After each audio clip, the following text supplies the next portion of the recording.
All right, everybody, and welcome back to another episode of the Fearless Training Raw Knowledge Podcast with your host, as ever, myself, Alex Connor. And you already know we have raw, real, and insightful conversations. And today I'm back with another guest, Phillip Di Bella. Thank you for joining me this morning, my friend. How are you? Hey, Alex. Thanks for having me. No, absolute pleasure. Absolute pleasure. So, first of all, tell us a little bit, to paint a picture for people who may not be aware of you, who you are, what you do, but more importantly, why you do it.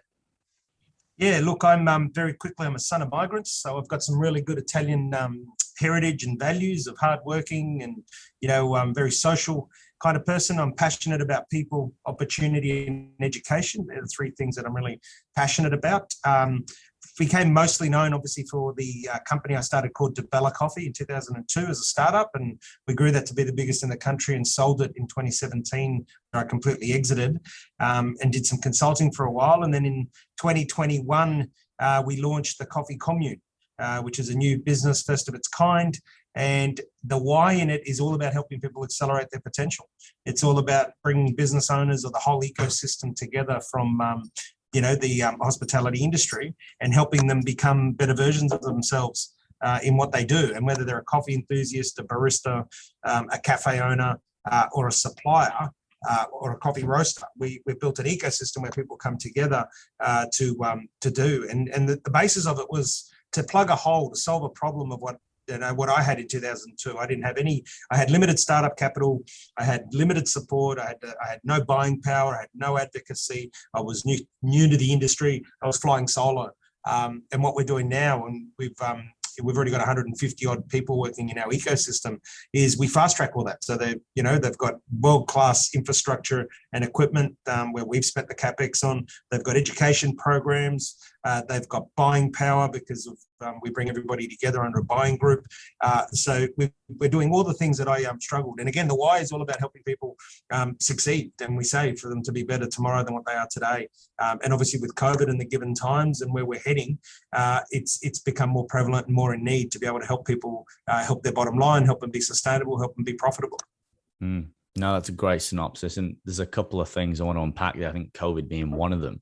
And we talked before we got live on the air about not sitting on the sidelines, which I think is kind of going to correlate to that, where a lot of people contract, where perhaps as a business, you need to expand into the space to a degree.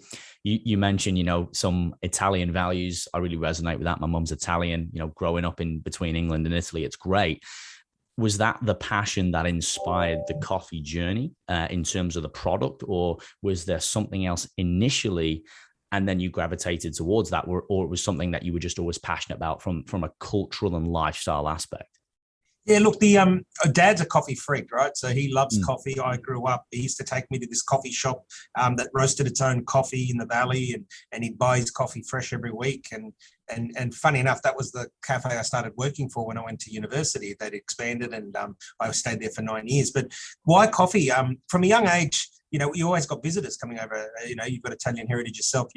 There's a lot of visitors in the house every week. There's, 2 or 3 nights a week, there's visitors.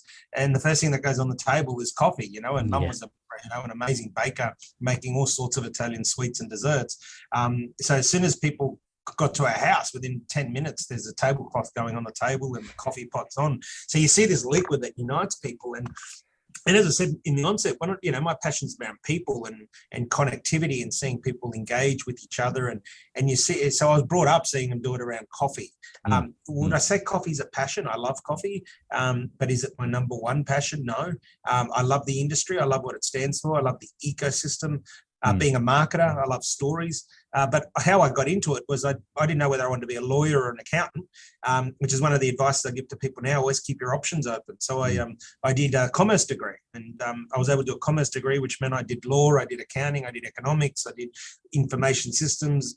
But I fell in love with marketing and human resources. And so I followed that journey. And it just happened to be that working in a cafe that roasted its own coffee, I was able to build assignments and do work around that. So it wasn't, a lot of people in life are either chasing a career in a specific industry. Whereas for me, it was rather, I was chasing security. I wanted to be the master of my own destiny. I wanted to create something on my own. I had that entrepreneurial spirit, and coffee just happened to be what aligned at the right place, right time. No, that makes sense. And what age were you, Philip, when you started this journey? 26. So 26, I was 2002 when I started Di Bella Coffee. I finished school in 92. I went to university in 93. Graduated 4 years later, but worked in a place. And it's one of the key takeaways. These days people don't last 9 hours in a job they don't like. I spent 9 years learning what not to do in business. Had I not worked for an organization that had so much potential but got things so wrong, I would never have been able to start my own business, because there wouldn't have been a gap in the ceiling. There wouldn't have been an opportunity. And that's why I say passion. One of my passions is opportunities.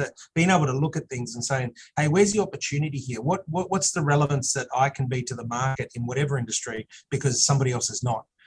And that's an important factor for people, no matter what business, whether it's owning a business, starting a business, or working in a business, is that relevance. If you're not relevant, then there's no existence, That's a really salient point, actually, I think, for the listeners to understand.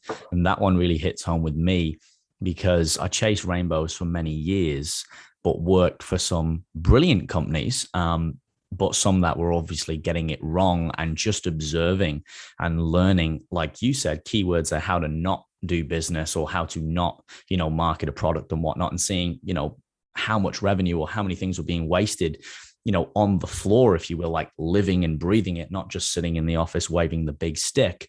And for me, I think if I could go back, I'd tell myself to just enjoy the journey and perhaps be a little bit more patient. What I'm interested to know, Philip, hypothetically, if you could go back and speak to yourself at the start of this journey and you just had a minute, would there be any information that you'd want to just get through your head a little bit more?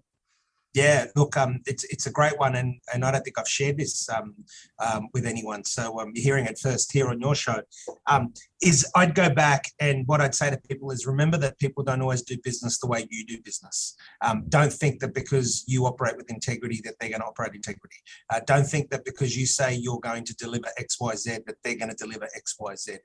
And that would be the one thing that I would definitely tell myself, is to be a little bit, do my due diligence a bit better. I've gotten caught in situations where I've invested in people that I shouldn't have. I've bought property that I shouldn't have. I've done all these things. But what I have made sure is that I don't beat myself up about it.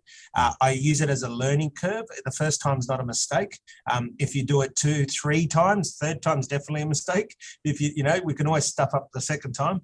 But I don't beat myself up. But if I could go back, that's what it would be. Do your due diligence better. And it's something that served me. Right this weekend, my wife and I went and had a look at some acreage. We've never owned acreage property. We love the idea of it. And in the past, we'd go, we'd love it, we'd buy it, we'd make an offer. This time we went, we loved it, we sat, and we just sat on it and talked about it, talked about different scenarios, and we're still doing our due diligence. And that's something that in the past we wouldn't do. But that's definitely something that listeners should take away is you can't be too slow, because you can miss out on opportunities, but you don't need to be too quick either. Now that's very valuable, Philip. I appreciate you sharing that as well. And a good real life example there.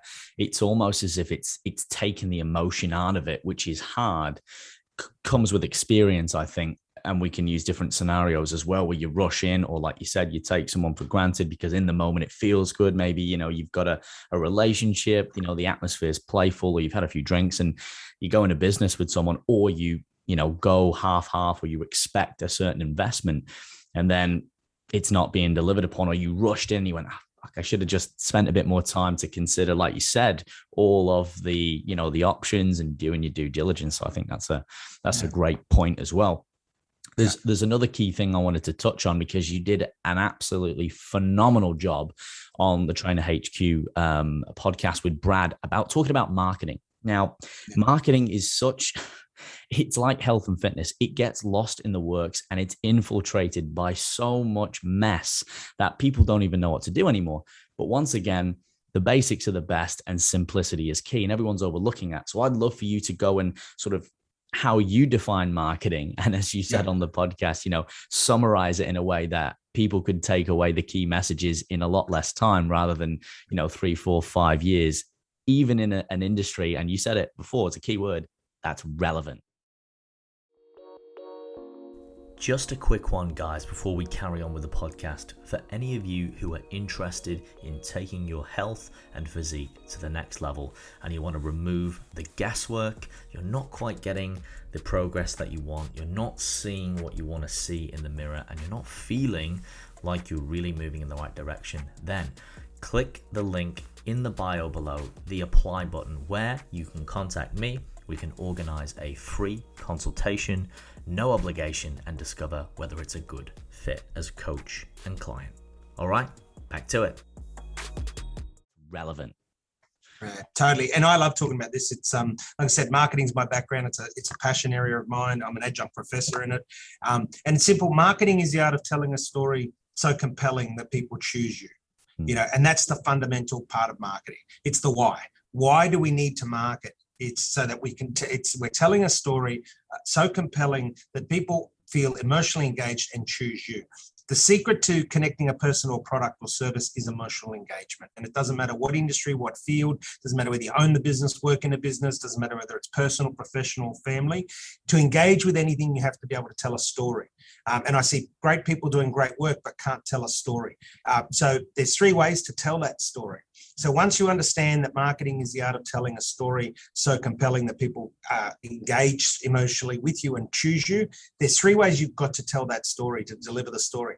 And that is 1, owning a voice, which is your business cards, your website, you know, your vans, anywhere you want to put your logo up, sponsoring things, anything that puts your logo that says, oh, hey, I own, this is my logo, this is my brand, this is what I'm about. It's owning a voice. Mm-hmm. The next one is buying a voice, which is your advertising, your media, your social media, your print media, your radio, your digital, whatever it is. That's buying a voice. And the third one, which is the most important, and a lot of people don't have a strategy around, is earning a voice, which is your third-party endorsement. So when we're building marketing, you know, when companies are building marketing strategies, or people, it doesn't matter, sole traders, it doesn't matter what size you are, your marketing plan should look like this. What is the story I'm telling so compelling that people choose me? So what's my why and my relevance to market? What am I doing around owning a voice and what's my budget? What am I doing around buying a voice and what's my budget? And what am I doing around earning a voice and what's my budget? And then you can measure your return of investment in each area. And that makes up a marketing plan. And I mean, they could spend a year, 2 years explaining that at university, or somebody who's built multiple businesses like myself that understands the theory can also apply it to a template. And that's a perfect template for somebody to take away and go, right, let's build a 1-page marketing plan that's going to be relevant, not something that's going to, you know, look good in the shelf in your desk that you never look again. But it's a document you can put on a wall and say, let's stay true to our message. This is what we're about. So, you know, the Coffee Commune is all about where the coffee community comes to collaborate. So it's about the coffee community and it's about collaboration, not competition. So the key elements to that, that's how we emotionally engage. We emotionally engage by bringing the community together to collaborate, not to compete. That's, you know, how do we own it? Well, we spent $500,000 on our website. You know, obviously we've got our buildings, we've got paraphernalia that goes out. Owning a voice, well, we do a little bit around digital marketing. We do a little bit on radio. We've done a little bit on billboards. But earning a voice is where the big one is. How do we get people to tell the story for us and come back? And we do it through marketplaces. We do it through meet mingles, bring a friend in to come and see the face. We do it through factory tours. And you start to see how we've built our own program. When I had Di Bella, and this is an interesting stat, because this is where most people get things wrong when it comes to marketing. 1, they think marketing is advertising. It's not. Advertising is a form of marketing. And 2, they think that you have to spend 5 to 10% of your revenue to be effective, which is bullshit, right? Di Bella was a $35 million a year turnover, and our marketing budget was $200,000. And we had the #1 brand in the country. So it's not showboating. It's simple, data and analyzing it. You don't need to be spending 10% of your revenue to create a formidable brand. Ferrari, I use all the time. Ferrari spend money on Formula One. They spend money on their showrooms. They spend money on their merchandise. You don't see Ferrari advertising. You won't see Ferrari in a magazine or a TV advertisement. You just won't see it. Red Bull, what did they do? They created their own events. So these are great. Forget the product. Because I'm not a fan of Red Bull's product, but their marketing is phenomenal. How are they engaging people, to with their brand? Well, they did it through events. They created their own events. That's how they own the voice. yet they spend very little on buying a voice. They sponsor things like the Formula One team, stuff like that. So by using that model that I've just shared with listeners, they can actually go and pick certain brands around the world, whether it's Apple, whether it's Red Bull, whether it's Ferrari. It can be your favorite clothing brand, your local cafe. And you'll see that if they're successful, it's because they're very clear in how they market, how they tell a story, and how they engage. Yeah, and they're great examples as well. I know I had a few running through my head, Apple being one of them. And you touched on a few key points that I wanted to bring up for the listeners as well. We talk about return on investment, or even, the concept of the 80-20 rule, where a lot of people are wasting money. And I think, with the right precision and strategy, you can turn a ripple into a tidal wave. So one of my more direct questions would be for people who don't have that finance initially, aside from what you've already mentioned, creating a plan and understanding the psychology of marketing. I think one of the most powerful tools, as you said, is having that voice where if you have fans, or if we used to work for Nike, they used to call it customers to fans, Apple call it promoters, distractors. It's the same thing. It's a different language. People are telling, other people about your product, your experience, your brand, whatever it might be. But what are some of the things from zero cost that people can do if they're in, say, a startup right now, whether that's a service or a product-based industry, that they can do to offer the most return on investment within the realms of marketing? Yeah, so a couple of key things. There's never a zero cost. There's always some cost, right? Mm-hmm. But limited cost. I don't believe in discounts and free. I believe in add value. So for us, we're going through it now with the platform. We've just launched our online coffee. So what we've done is I watch all the other companies. They like to discount. We don't discount because we're already factory prices. We're already fresh roasted. We've already got the edge, and everyone's got to be paid their worth. However, what we're doing is one of the strategies is add value. So if you buy a kilo of this product, we're going to send you 200 grams of another product to try. Or we'll give you a commune merchandise pack. So it's an add value is a great way to do that, right? Buying for the friends. We always say the friends campaign is a big one. Bring in a friend, like with the commune, bring in a friend, first coffee's on us, so that they, it's this warm, friendly place, but it also types in to the psyche of people. As humans, we love to share what we love. So we love to say, hey, Alex, I found this great coffee shop. Let's go and visit it. Hey, and they're going to look after you. They're going to give you your first coffee for free because you've made the effort to go see them. The other one that is very, very important is, and I don't believe in taking people to the football and all this sort of stuff. Now, certain industries are different, right? But I think a lot of that, and this is where it came back to your 80-20, a lot of people waste a lot of corporate money in the past with corporate offices and tickets to the grand final. I think it's definitely diminishing, and I think it'll be a thing of the past. What it is now is about lifestyle. It's tapping in and saying, right, I know that Alex is into holistic health. So instead of taking Alex to the football, I'm going to give Alex a 1-hour session with the naturopath, or I'm going to give him a session with the lifestyle medicine coach, or, it's about tailoring experiences, and that's a key one. And again, and that's why I said nothing is free, but you can do things on low cost, right? But it all comes back to how do you build that engagement? And the number one to build engagement is to show interest. So one of the ways we do is to know about our customers. So know what our customers want to do and where they want to be. So we sit down with them and say, where are you today? Where do you want to be tomorrow? And how can we help align to take you on that journey? What happens is that if you're helping someone, they're naturally going to tell other people about you.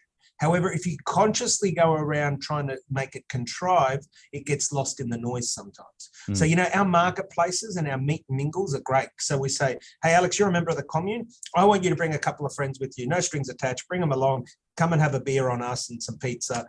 Come and meet a few people and see what we do. So there's no strings attached. There's no pressure. There's no, Alex, if they sign up, we'll give you 10%, which shifts pressure onto you to try and get them to sign up. No, it's fluid. It's natural. Come along. It's very European. Our doors are open. Come and see what we do. And that's how we get to tell our story. And what people remember is the moment you've got to try and sell something to somebody, you're going to have to sell it to them every day. Whereas and that's the difference between sales and business development.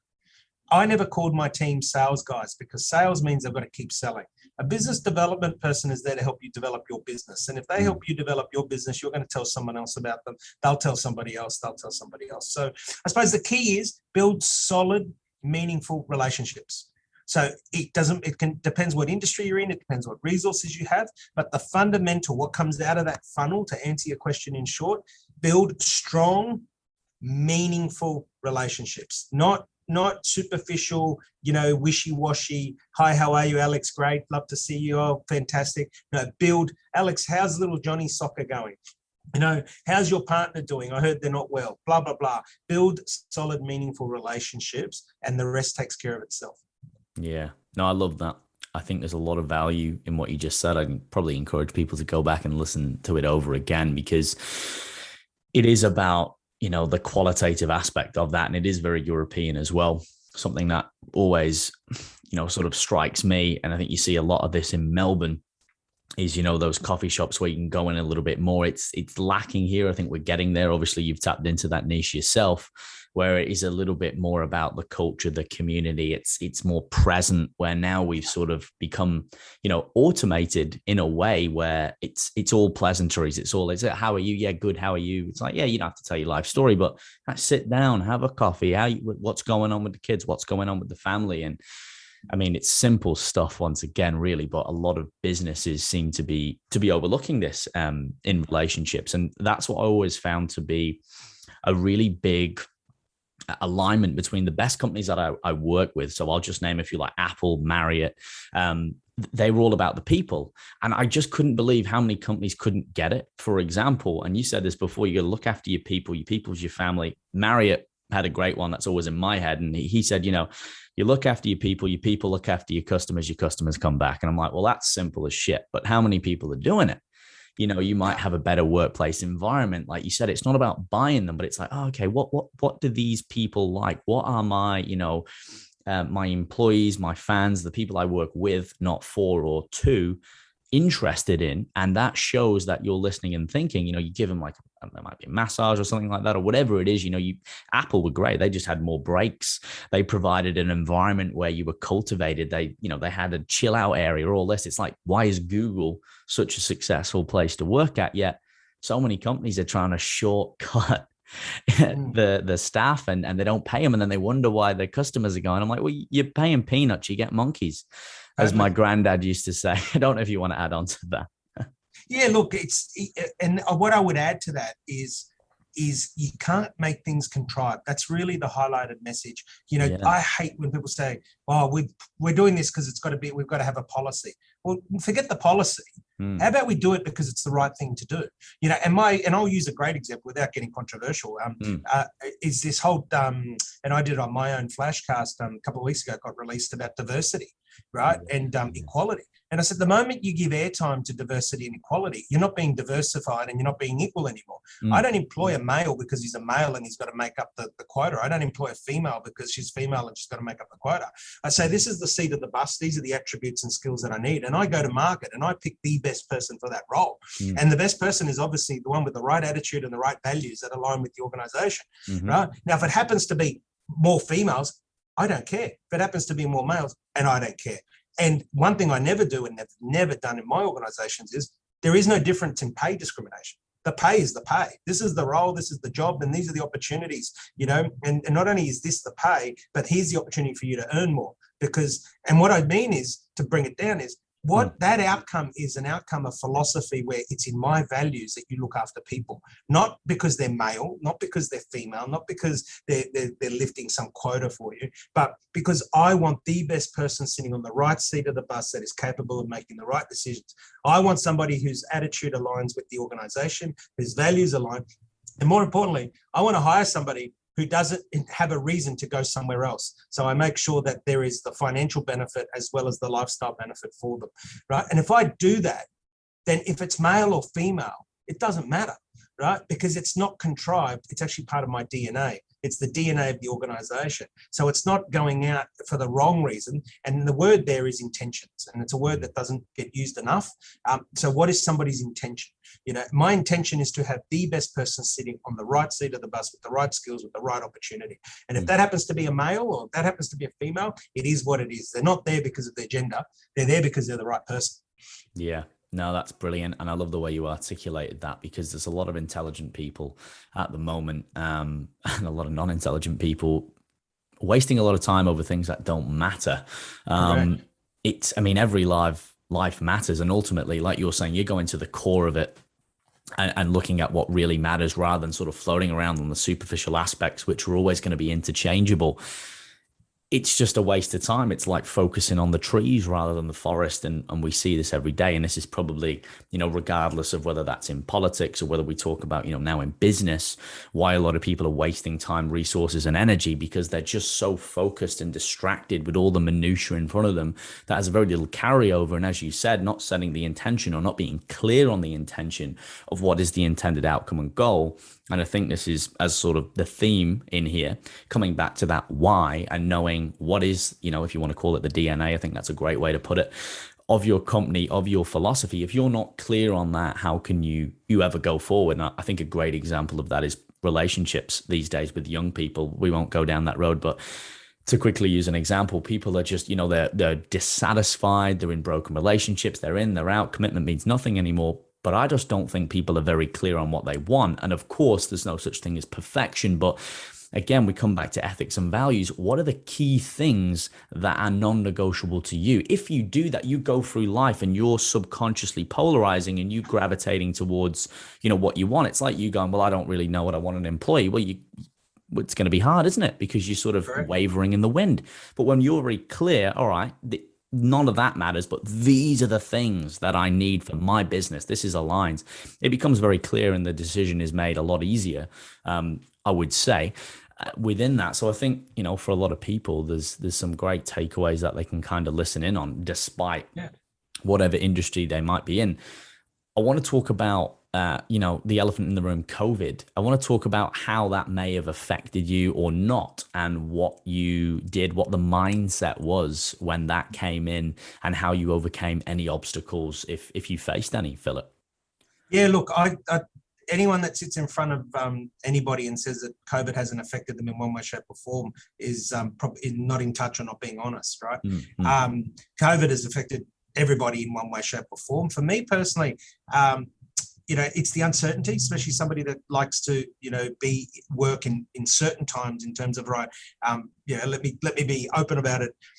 Entrepreneurial thinkers love uncertain times because that's where creativity happens and opportunity gets seen. But then we have an ability to take what's uncertain and make it certain. And we're able to create our own boundaries and our own infrastructure and resources, right? And that's the DNA of an entrepreneur. They look at something and say, I can do it different, I can do it better, but they know how to create and control. COVID's taken that creating control away.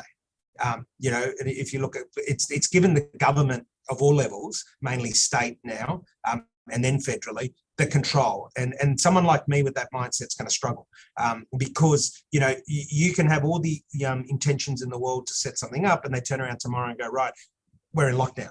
For whatever reason, we're in lockdown. Okay, well then we've got to go left when they're going right. We've got to go right when they're going left. But the control's taken out of your hands. What I've really, but again, being of that makeup, you deal with it. So I've used it to exercise my brain. Same way we go to the gym or we go walking, we exercise our bodies. We need to exercise our brain. So I've used the mindset is the key, right? You've got to stay sharp. Mindset. So you've got to do everything you can to work on your mind. Meditation, breathing exercises, all this sort of stuff that helps me. It keeps anxiety away, it keeps you focused, and obviously if we're not breathing, we're not surviving. So they're the basic things, meditation, breathing, and all the rest of it. But they all sit under keeping your mindset clear and sharp, because COVID has and will continue to affect people. And we've got to be nimble, we've got to be as adaptive as possible. The biggest effect is, it comes back to this, and where my fear lies is that we've got the wrong people making the wrong decisions. Politicians at the best of times struggle to make good decisions when everything's going well. Throw them into this situation now and you can see it.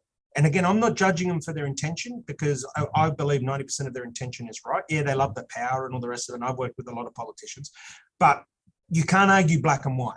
So like, our Premier in Queensland just allowed 40,000 people at the football grand final on Sunday, right? Which I'm not arguing whether it's right or wrong. That's irrelevant. I'm using it to make as the example. They've allowed that. Yet I know of two families right now. One, their daughter is in hospital with really bad anorexia and can't see her. And another one, his wife's in hospital and he can't visit her. Yet he could have gone to the grand final and sat next to any stranger all around them, none of which had masks on, And I guarantee you, because I know hundreds of people that were at the football, and they said no one inside had a mask on. They were all on top of each other. They were screaming, yelling, all sorts of stuff. But I can't visit my daughter in hospital. I can't visit my wife in hospital. Now, that's the problem. The problem is it's okay over here, but it's not okay.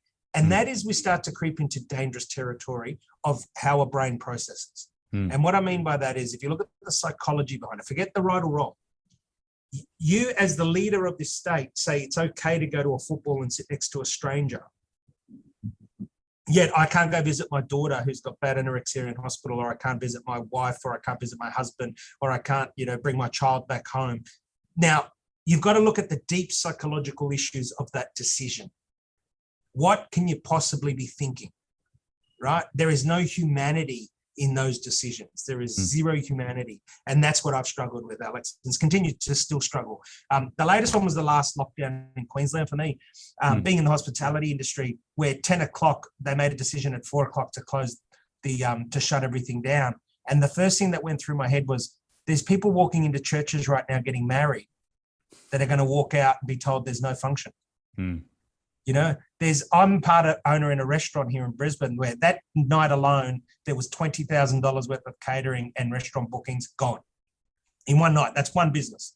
Jeez. Now, would there have been any difference to make a decision to shut it at 12 o'clock that night versus 4 o'clock so that people still could have got married, people that had functions on that night could have had it? No, zero. The psychological issue behind that decision is the problem, right? Forget the intention. The psychological issue of that decision of saying that 4 o'clock versus 12 o'clock. There is no humanity in any of the decisions being made with any deep thought. And that is dangerous territory. And I don't want to scare listeners and all the rest of it. What I urge listeners to do is, one, everyone is entitled to their own opinion, but don't regurgitate. Do your research and have an informed opinion. Look at stuff with a very wide lens. Don't regurgitate something that somebody's telling you. And you can't argue with black and white, right? Yes, you're allowed to go sit next to a stranger in a football stadium. No, you're not allowed to visit your own family member in hospital. That doesn't make any sense, and you can't argue that. So in short, I've tried to keep all my discussions fact-based because in a world where there's so much noise and everyone's got an opinion and a theory, I don't want to add to the commotion.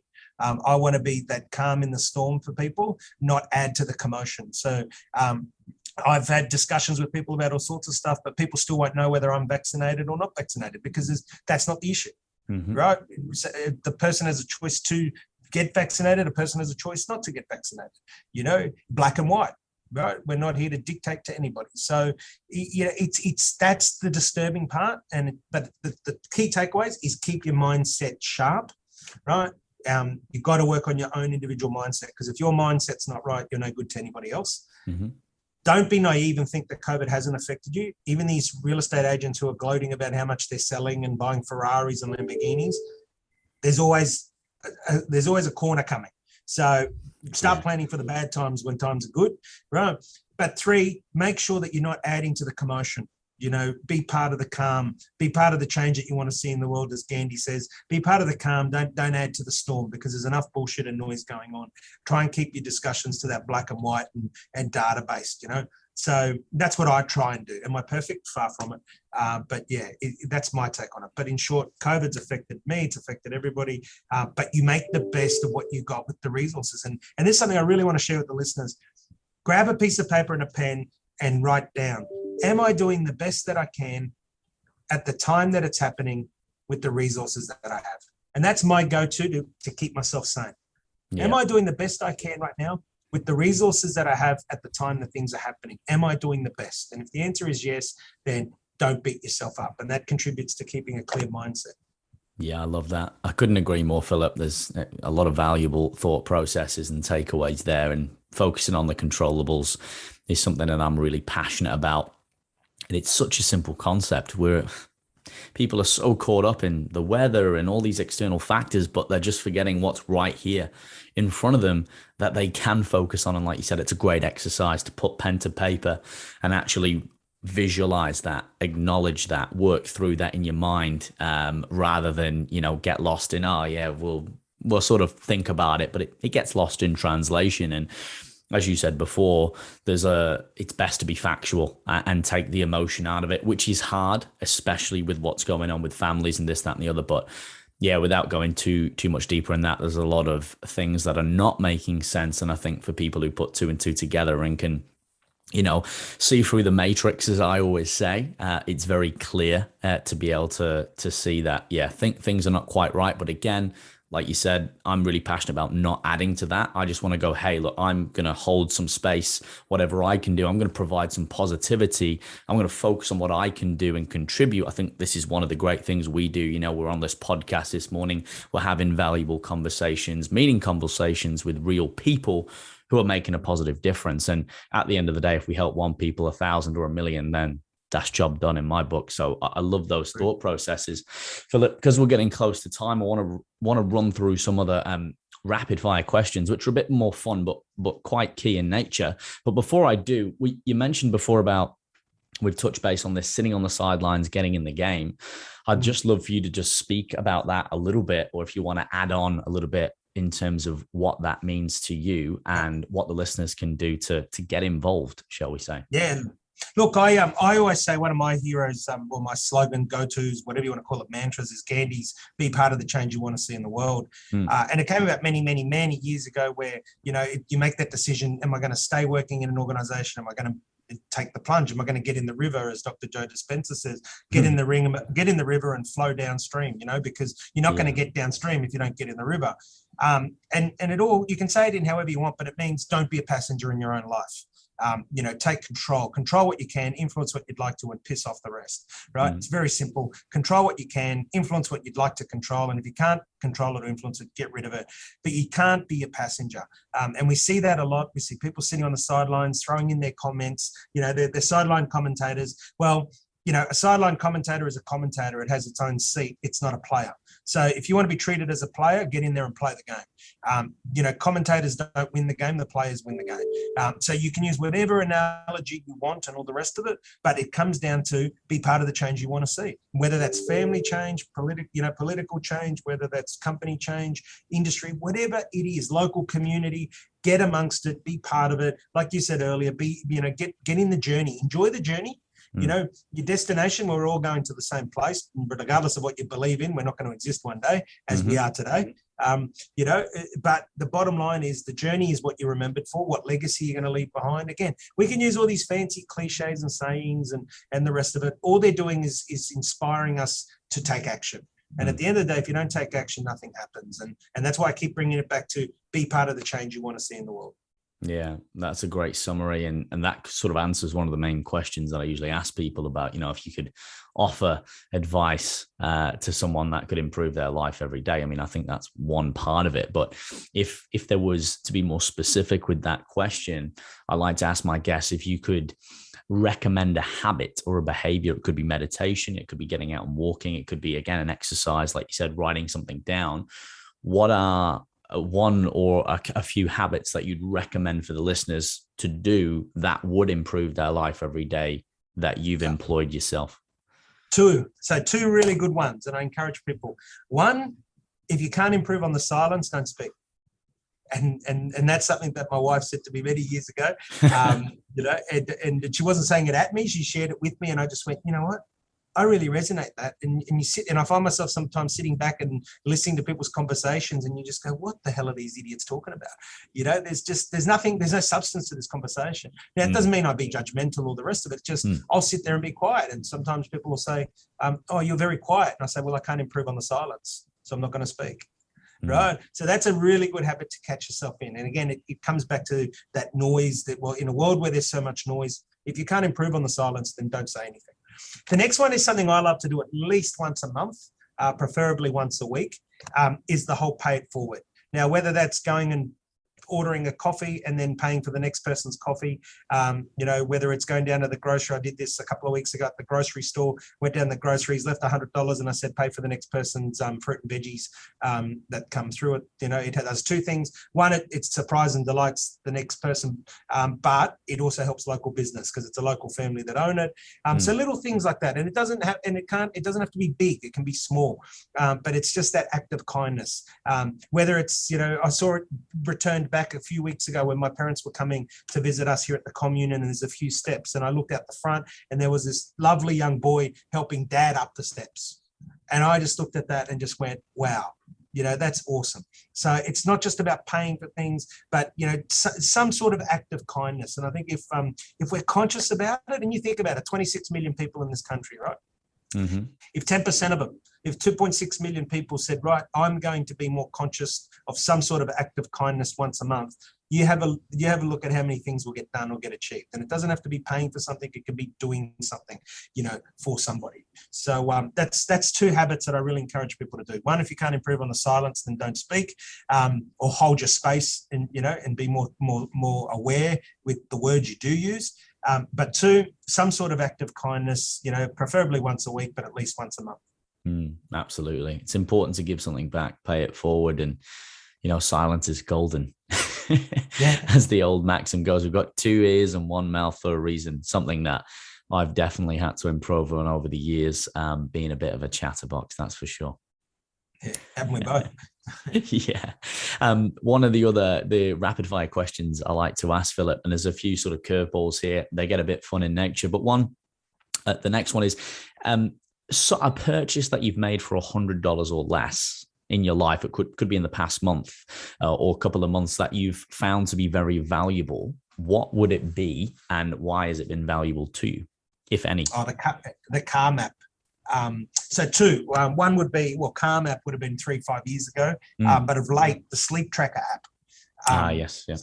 Yeah. So the sleep tracker app was great. I was away on a health retreat recently, and I wanted to monitor my sleep when you're away on a retreat versus when you're at home. And when I was at home, I'm averaging in the 80% efficiencies. Isn't it funny? At the retreat, my lowest score was 94% efficiency, as high as 98. Shows what happens when you take away alcohol, sugar, caffeine, eat natural foods, no preservatives. It's amazing how your sleep jumps up. So the sleep app track of late, but the car map, because you can take, especially the car map, take it anywhere. You can do a 2-minute meditation. You can do a 2-hour meditation. You can log heart rates, all sorts of stuff. And the key to it is it just makes you conscious. Because again, this is what I was saying. If you use it as a tick and flick, it's never going to work. You've got to be conscious. You've got to be, your intention's got to be right. So using that app with the right intention and making me conscious to breathe, making me conscious to take that 1 or 2 minutes to meditate. You don't need to sit down to meditate for hours and hours, right? So those are the two best purchases under $100.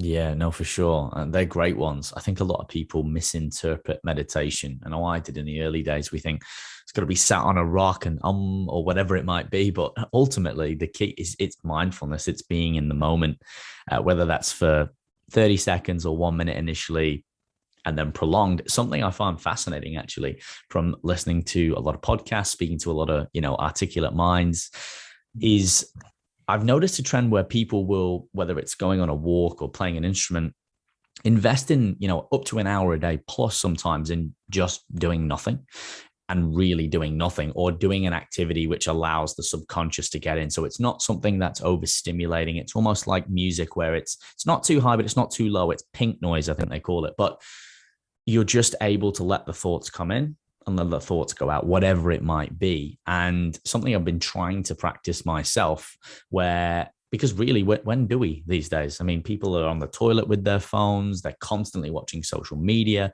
When do you ever just, apart from when you go down and rest and then it's all, and people wonder why they can't sleep, just let the brain blur out whatever it needs to, and then take some perhaps notes on what's important.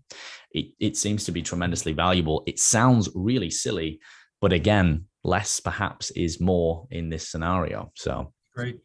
Interesting stuff. One of my next questions is, if you could invite 3 people to dinner, dead or alive, who would they be?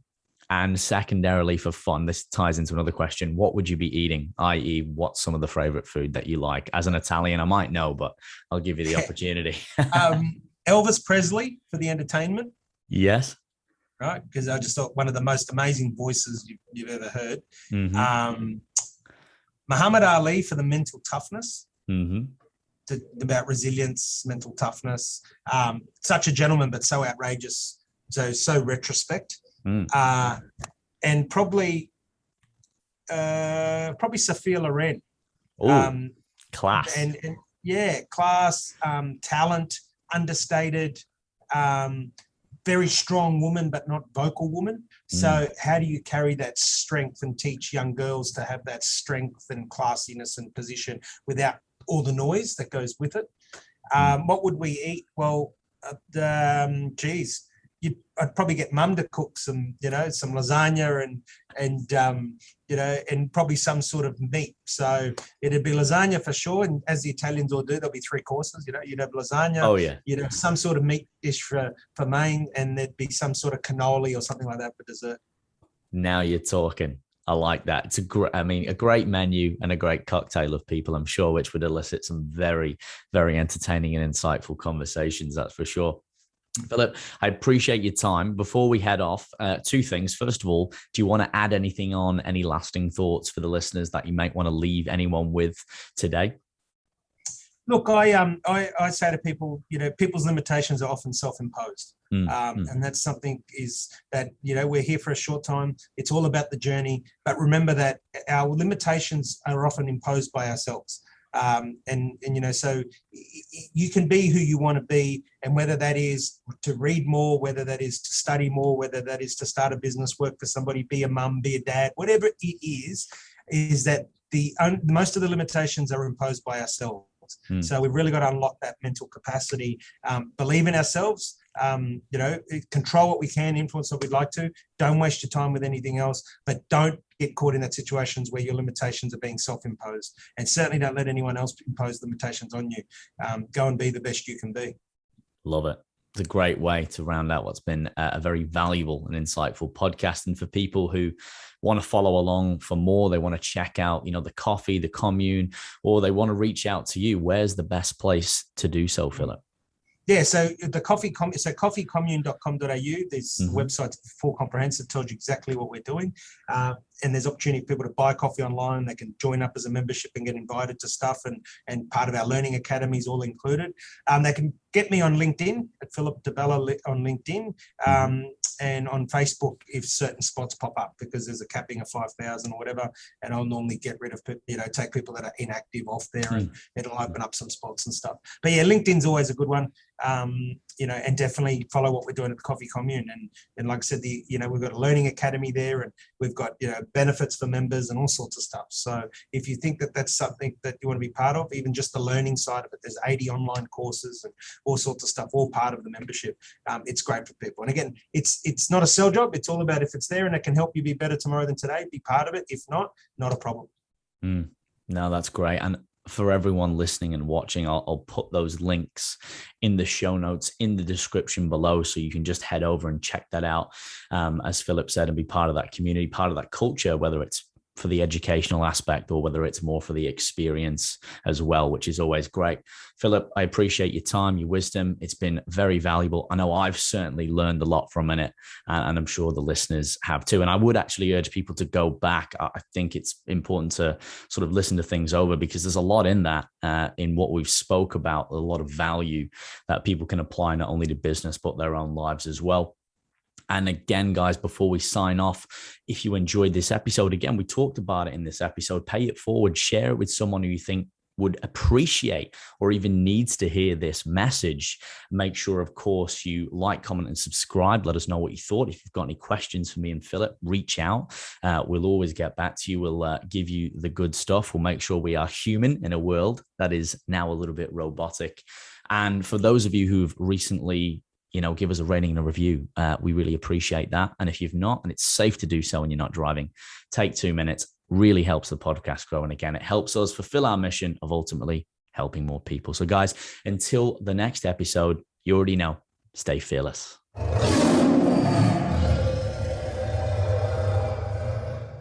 For those of you who are confused, frustrated, and sick and tired of not seeing the results that you want or deserve, make sure that you click the Apply for Coaching button in the description below and line up a completely free consultation with myself, where we can discover if it's a good fit as client and coach, and take your health and physique to the next level once and for all.